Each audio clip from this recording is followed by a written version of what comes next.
All right, folks, so today we're going to be talking about different eating habits of different animals that used to live in the Ice Age. Now, to start off, can anyone tell me what the Ice Age is? When it was really cold. Yeah, so it was a time period where it was really, really cold on Earth. So the Ice Age ended about 10,000 years ago. And at the time, the Earth was covered almost exclusively in ice and snow, and it was much different than it is today, although you might not necessarily know that given that we're in the middle of winter. And in the Ice Age, there were tons and tons of different animals that used to live. Now, can you think of any maybe really famous animals from the Ice Age? Mammoths. Mammoths! So what do you know about mammoths?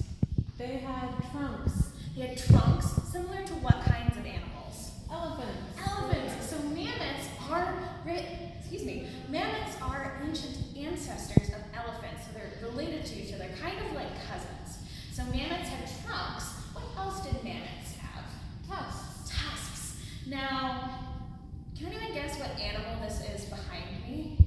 Mammoth. That's an awesome guess. It's actually not a mammoth. It's related to mammoths, though. It's a little bit smaller, and it's an animal called a mastodon. Now, mastodon are smaller than mammoths, and their tusks are one of the main ways that we can tell their difference. So, if we look at this mastodon behind me, we can see that their tusks kind of lay straight out like this. Can everybody hold their arms out like this? Awesome. So this is a great way to remember what the difference between a mastodon and a mammoth. Now, mammoths had tusks that curled all the way up here. And this is a great way to remember how mammoths looked. So we have mastodon, mammoth, mastodon, mammoth. Awesome. There is another way that we can tell the difference between mastodons and mammoths. Can anyone guess what that might be?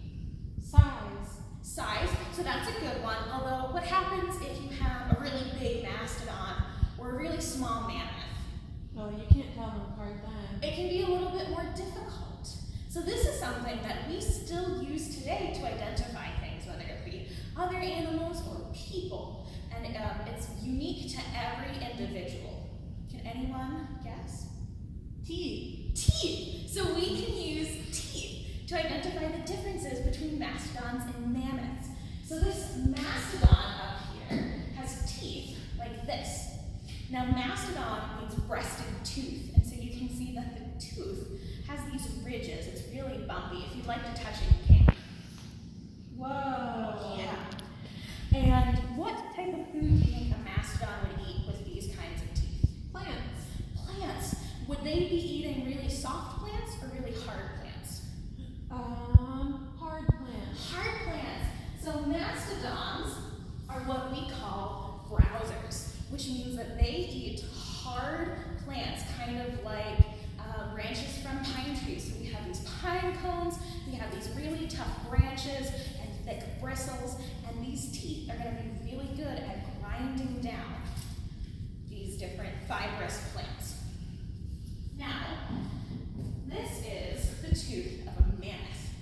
So what do you notice about this tooth? It's flat. It is flat. If you'd like to touch it, you can. So what else do you notice about this tooth? It has little bumps. It has little bumps, yeah. So it's still going to be really good for grinding up plants. But do you think that the mastodon is eating tough plants? Do you think the mammoth is eating tough plants or soft plants? Soft plants. So mammoths are what we call grazers, meaning that they eat really soft plants that they might find on the ground. So kind of like swampy grass. And this is really important because mastodon and mammoth lived at the same time in the same areas. So what could happen if you have the same type of animal, very similar animals, living in the same place at the same time? Competition. Competition, and what are they competing for? Food. Food.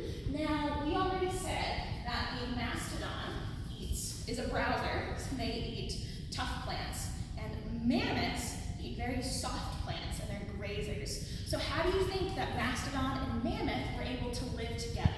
They ate different things. They ate different things, so they were never competing for the same food or resources. And that's why we find so many fossils of mastodon and mammoth in the same area. Now, there are other ways, or other animals that we can look at and figure out what they used to be like when they were alive. So let's take my friend, the giant ground sloth, over here. What do you notice about the giant ground sloth? It's big. It's really big. What type of food do you think the giant ground sloth is eating? Plants. Plants. And how can you guess that? Its teeth. What do you notice about its teeth? They're knobby. They're knobby. Are they really sharp or really flat? Flat. They're flat. And so we know that the giant ground sloth would be eating plants, even though it's a really big animal. And these sharp claws, similar to bears, help them dig to find like roots and other plants instead of using them to like slash at prey like maybe a dire wolf would. Now, has anyone ever seen these before? Yeah. Yeah? What do you call these? They have a couple different names. Monkey brain. Monkey brains. You can also call them Osage oranges. It just really depends where you're from. Now, these are found throughout the United States and North America. And we find them right here in Richmond, Indiana. In fact, if you go hiking in the back of Earlham campus, you can find a bunch of Osage orange trees. Now, has anyone ever tried to eat one of these? No. No, and I've never tried to either, but it doesn't seem that it would be really appealing. It's a really tough fruit, not as nice as like an apple or an orange. But the giant ground sloth loved to eat Osage oranges, and in fact, we think that we got these plants in Indiana because of the giant ground sloth. Does anyone know why we think that? They poop them out. That is exactly correct. So they would eat the Osage orange, and then they would poop and go to the bathroom. And what would be in their poop left over from the Osage orange? Seeds. Seeds. And then those seeds would get planted in the ground naturally over time, and then the plants, the trees that these come from would grow. And so as the giant ground sloth migrated throughout North America, moved throughout North America, they would bring with them the Osage orange. It's pretty cool, right? Yeah. All right.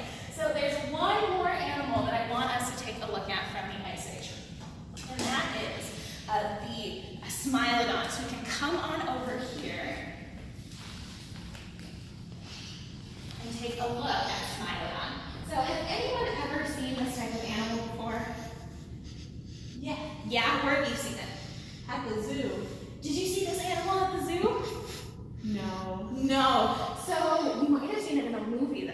There are some pretty famous movies that have these animals in them. We call this one Smilodon, but you can also call them saber-toothed cats, is what they're commonly known as. Now these animals were also living during the Ice Age. And what do you think they were eating?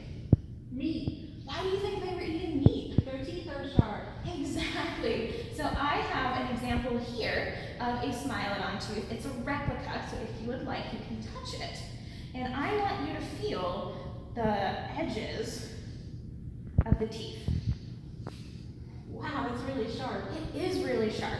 Now, if we look at these teeth in Smilodon, and we see how wide its mouth is open, do you think that Smilodon was using its teeth to catch prey? Yeah. Yeah, so that's a really good guess, because that's how a lot of modern predators, especially cats like tigers or lions, will catch their prey.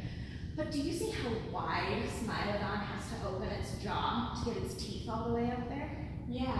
Do you think that that's really practical for catching animals? No. No. And if you have a tooth, again, so we have this area that would be in the mouth, so you have this much that you would be using to bite with. This is a really long surface, right? There's a lot of tooth there.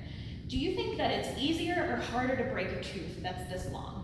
Easier. It's easier because there's less support for it. So if Smilodon were to use these teeth to dig in and catch its prey every single time, they could break it. And then they don't get a bunch of these incisors. So once they grow in, that's pretty much what they have. So they wouldn't want to be breaking them, because then what would happen? They would die. So they wouldn't die right away. What would they not be able to do? eat. They wouldn't be able to hunt. And then they might die later. So what we think is that Smilodon might use its really powerful claws and its shoulder, its really, really strong muscles, to jump onto animals to take them down, kind of like lions do. And we think that they worked in groups to hunt. Again, very similar to modern day lions. And then they would use their teeth to help cut and slice the meat that they would be eating. So instead of stabbing into it really hard, they would use it to kind of cut, similar to like a knife or a fork. All right, does anyone have any questions about teeth or animals and how they eat? No. No? Okay, so what other modern animals can you think of that eat meat? Wolves. Wolves. And what do wolves have that allow for them to eat meat? Sharp teeth. They have sharp teeth, and what else do they have?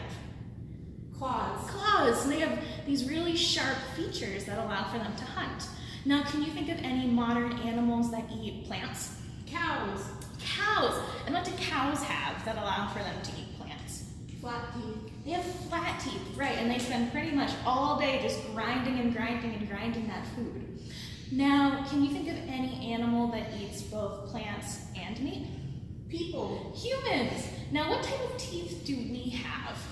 All different types. All different types. So we have our molars in the back, and those are pretty flat, right? Yeah, and so that helps us to grind our plant food that we eat. And then we have these incisors in the front that are pretty sharp. Not as sharp as Smilodon, but still pretty sharp. And that allows for us to eat meat. Now, humans used to have much sharper teeth.